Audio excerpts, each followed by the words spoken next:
ভাবুন তো আপনি একটি ব্রিজের উপর গাড়ি চালাচ্ছেন, ঠিক তার নিচেই নেই কোনো শহর, নেই কোনো সমতল ভূমি, শুধু শত শত মিটার গভীর একটি বিশাল গিরিখাত। আর সেই গিরিখাতের উপর দিয়ে চলে গেছে 4 লেনের মহাসড়ক। শুনতে সিনেমার দৃশ্য মনে হলেও এটিই বাস্তব। চীনের পাহাড়ি অঞ্চলগুলোতে এমন একের পর এক ব্রিজ তৈরি হয়েছে যেগুলো শুধু দুর্গম জায়গাকে সংযুক্ত করেনি, বরং তৈরি করেছে নতুন নতুন বিশ্ব রেকর্ড।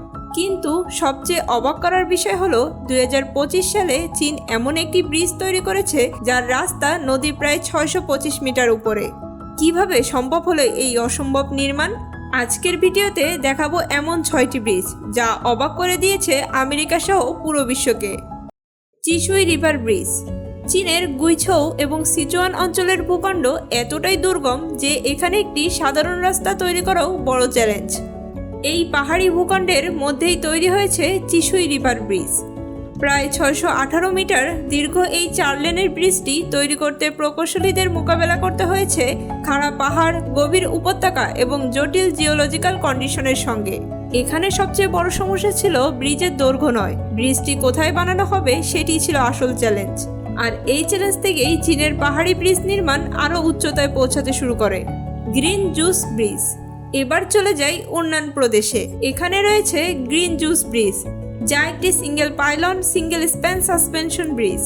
এর প্রধান স্প্যান প্রায় 780 মিটার। সাধারণ সাসপেনশন ব্রিজের দুই পাশে বড় টাওয়ার দেখা যায়, কিন্তু এই ব্রিজে একটি প্রধান পাইলন ব্যবহার করে বিশাল স্প্যান ধরে রাখা হয়েছে। এমন ডিজাইনের সবচেয়ে বড় চ্যালেঞ্জ হলো লোড ডিস্ট্রিবিউশন এবং কেবল টেনশন নিয়ন্ত্রণ করা। এই ব্রিজটি 2015 সালে নির্মাণ শুরু হয়ে 2018 সালে কাজ শেষ হয়। পাহাড়ের মাঝখানে একটি মাত্র টাওয়ার দাঁড় করিয়ে এত বড় স্প্যান তৈরি করা নিশ্চয়ই সাধারণ কোনো কনস্ট্রাকশন প্রজেক্ট ছিল না, কিন্তু চিন্তা করে দেখিয়েছে। এবার আসি পরের ব্রিজটিতে, পিংট্যাং ব্রিজ। গুইঝৌ এর পিংট্যাং গ্র্যান্ড রিফট ভ্যালে এর উপর দাঁড়িয়ে আছে পিংট্যাং ব্রিজ। ব্রিজটির দৈর্ঘ্য প্রায় 2135 মিটার, আর এর সবচেয়ে উঁচু কনক্রিট টাওয়ারের উচ্চতা প্রায় 332 মিটার, যা প্রায় 110 তলা ভবনের সমান। 3টি বিশাল টাওয়ার এবং ক্যাবেল স্টেট ডিজাইনের এই ব্রিজটি পাহাড়ি ট্রান্সফরমেশন নেটওয়ার্কের গুরুত্বপূর্ণ অংশ। ব্রিজটি চালু হওয়ার পর পিংট্যাং থেকে লৌডিয়ান যাওয়ার সময় উল্লেখযোগ্যভাবে কমে গেছে। তবে একটি বিষয় মনে রাখা দরকার, একসময় এটিকে বিশ্বের সবচেয়ে সর্বোচ্চ ব্রিজ বলা হলেও বর্তমানে সেটি আর সঠিক নয়, কারণ 2025 সালে চীন এমন একটি ব্রিজ তৈরি করেছে যা পিংট্যানের রেকর্ডকে অনেকটাই ছাড়িয়ে গেছে। আর সেই ব্রিজটির নাম হুয়াজিয়াং গ্র্যান্ড ক্যানিয়ন ব্রিজ। এবার কল্পনা করুন আপনি একটি ব্রিজের উপর দাঁড়িয়ে আছেন আর প্রায় 625 মিটার নিচে দেখা যাচ্ছে নদী। এটাই হুয়াজিয়াং গ্র্যান্ড ক্যানিয়ন ব্রিজ। 2025 সালের 28 সেপ্টেম্বর যান চলাচলের জন্য খুলে দেওয়া এই ব্রিজের ডেক নিচের বেইপান রিভার থেকে প্রায় 625 মিটার উপরে। এ কারণে এটি বর্তমানে বিশ্বের সর্বোচ্চ ব্রিজ ডেক হিসেবে পরিচিত। ব্রিজটির মোট দৈর্ঘ্য প্রায় 2.89 কিলোমিটার আর এর মেইন স্প্যান 1420 মিটার। কিন্তু এত উঁচুতে ব্রিজ বানানোর প্রয়োজন কেন? কারণ আগে এই বিশাল ক্যানিয়ন পার হতে গাড়িকে অনেকটা পথ ঘুরে যেতে হতো। ব্রিজটি সেই যাত্রার সময় কয়েক ঘন্টা থেকে মাত্র কয়েক মিনিটে নামিয়ে এনেছে। নির্মাণে drone, satellite navigation, advance materials এবং স্ট্রাকচারাল মনিটরিংয়ের মতো প্রযুক্তি ব্যবহার করা হয়েছে। আর ব্রিজটি শুধু ট্রান্সপোর্টেশনের জন্য নয়, এখানে অবজারভেশন প্ল্যাটফর্ম ও ট্যুরিজম ফ্যাসিলিটিসও তৈরি করা হয়েছে। অর্থাৎ একসময় যে জায়গা ছিল বিশাল এক প্রাকৃতিক বাধা, এখন সেখানেই তৈরি হয়েছে একটি হাইওয়ে এবং পর্যটন কেন্দ্র। কিন্তু প্রশ্ন হলো, এত উঁচু ব্রিজ কি সত্যিই নিরাপদ? এই কারণেই কনস্ট্রাকশনের শেষ পর্যায়ে হেভি ট্রাক দিয়ে লোড টেস্টিং করা হয়, যাতে কাঠামোর বিভিন্ন অংশের রেসপন্স এবং স্ট্রাকচারাল সেফটি যাচাই করা যায়। 625 মিটার গভীর ক্যানিয়ন এর উপর দাঁড়িয়ে থাকা ব্রিজের উপর যখন ভারী ট্রাকের সারি দাঁড়ায়, ঠিক তখনই সেটি শুধু স্পেকটাকুলার দৃশ্য নয়, এটি নিরাপত্তার পরীক্ষা, যা ইঞ্জিনিয়ারিং এর সবচেয়ে গুরুত্বপূর্ণ বিষয়গুলোর একটি। ইয়াংবাওশান ব্রিজ। চীনের গুইঝৌ প্রদেশেই রয়েছে আরেকটি বিশাল সাসপেনশন ব্রিজ, ইয়াংবাওশান ব্রিজ। এর মোট দৈর্ঘ্য প্রায় 1112 মিটার এবং মেইন স্প্যান প্রায় 650 মিটার। সবচেয়ে অবাক করার বিষয় হলো ব্রিজ ডেক নদীর প্রায় 360 মিটার উপরে, আর এটি 6 লেনের মহাসড়কের অংশ।